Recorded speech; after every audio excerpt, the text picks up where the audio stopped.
It's Ralston Live. That's what I bring to the table that the others may not, obviously.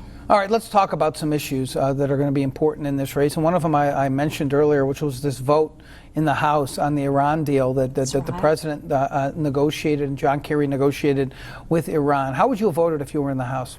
You know, when I look at this deal, and believe me, I have looked at it, I don't call it a deal. And the reason is that foreign policy, and I will have to vote on issues like this, so I'm very glad you asked me that question. On foreign policy, our goal as a nation should be to make sure that we have foreign policy that spreads democracy, that spreads people voting for their government to have a representative republic. In the deal, not only the deal for Iran, but what we're doing with Cuba. I mean, look at those two things. Wouldn't you like to have some kind of foreign policy that extends the way that people can have a voice in their government? Right now, with the Iran deal, we can't even assure ourselves, really allowing Iran to inspect themselves? Isn't that like having the wolf guard the hen house? That's why I have a problem with it. I have a problem with Cuba.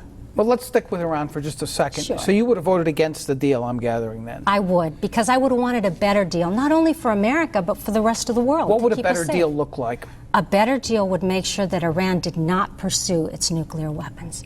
An Iran this that appears has to do that, does it not? No, it appears not to me. No? You can't have unfettered investigation. You can't have people coming in and saying, oh, I'm going to investigate you. I'm going to find out if you're actually doing something that's wrong.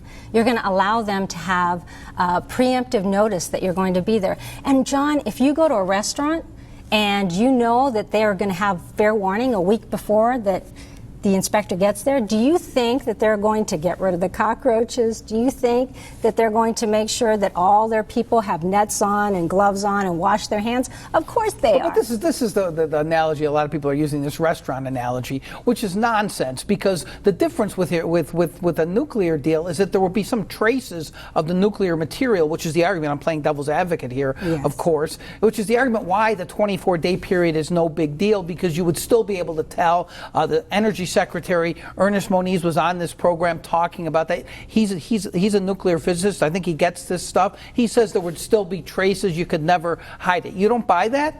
Well, the reason I don't buy that is, are we going to be given unfettered investigation and access to all of the facilities? And that's where the nitty-gritty comes. Well, what if that wasn't possible to obtain in this deal? Do you walk away if you can't get... Because they did promise, you're right about this, they did say anytime, anywhere inspections is what they were looking for. Then this came out, the 24 days is clearly not there. But what if that's the best they could get? Should they have walked away?